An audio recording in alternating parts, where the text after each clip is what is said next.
Subscribe and hit that bell icon to be notified about the highlights of India's smartest podcast, The Ranveer Show. This is TRS Clips. What do our ancient philosophies say about interdimensional beings or alien life? Which come and visit the earth, or we'll hear stories. Yeah.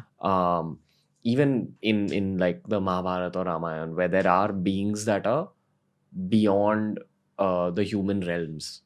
So what are these beings, sir? Like, what is spoken about them? Yeah. So the idea is 8.4 million species of life have been described in the Puranas. Okay. And within human beings itself, there are almost 400,000 different varieties described. In terms of characteristics? Characteristics, mixture of the modes, goodness, passion, ignorance, combination. So therefore, all of these scriptures speak about various beings in all these different planetary systems. And depending on the kind of karma you do, you can visit there. In previous ages, there was free interplanetary travel in Satyuga, in Treta Yuga, in Dwapar Yuga, as per the Vedic chronological understanding. But in Kali Yuga, that is not happening so openly. But still, a lot of such interactions may be happening, but it requires someone very highly qualified and given access to be able to experience that and see that. So absolutely, such things do happen. That's one of the, I won't say purposes of spiritual advancement, but that's one of the outcomes of spiritual advancement. There's only one purpose, which is connecting with the divine, but it's one of the outcomes that you're given access through out-of-body experiences. Some people are. May not, you can actually, maybe you'll reach complete spiritual advancement without even experiencing these things. Possibly. Got it. So we have to head into a Q&A round. But I still have some burning questions in this kind of zone. In Christianity, we hear a lot about angels. Even in Islam, all the Abrahamic religions, Judaism, we hear a lot about angels.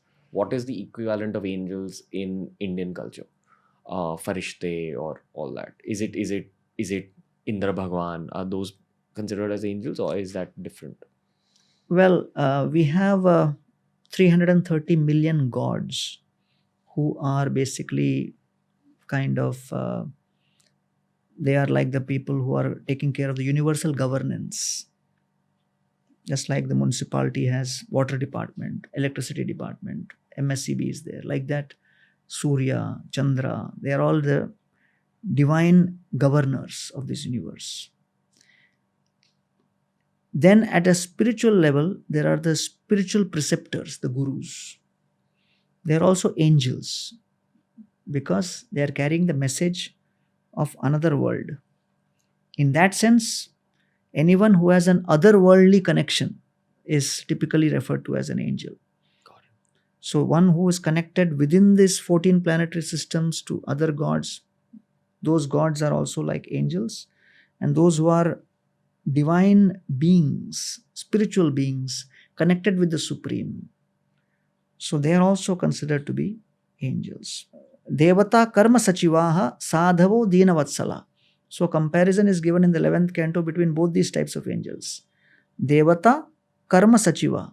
The devatas are considered to be secretaries of karma. Hisab rakhte, they keep record. They cannot change it. But sadhavo dinavatsala. Sadhavas, they are like directly connected. Yeah. So they can actually change also. So therefore, both these kinds of angelic descriptions are there. Beautiful. I appreciate you opening up about these concepts on this show, sir. This is not something, we see often on this particular show, but it's something I've been dying to do for a while. Thank you so much for asking these questions. And, it's a pleasure for me sharing all of this knowledge with a lot of your audience, many of whom are extremely intelligent, very purposeful in life. And I encourage and inspire all of them to go deeper into the wealth of our own ancient Vedic and traditional Indian wisdom.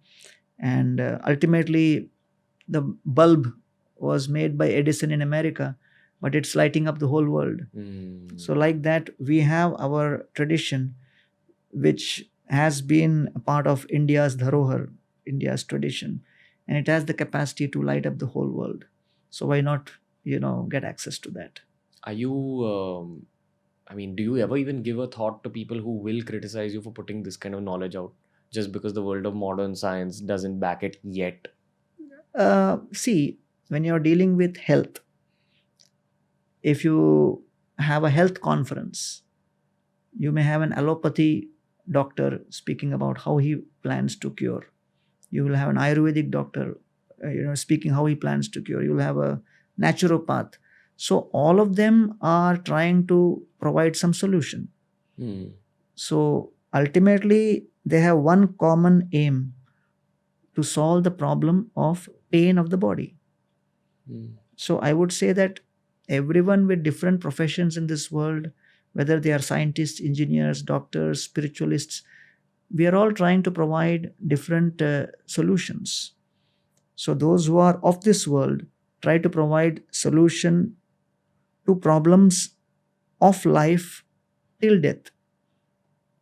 And we as spiritualists are trying to provide solutions of problems which we may face within this life and beyond. Mhm. So in that sense, we are all in the game together, trying to Yes. make a difference. Yes, sir.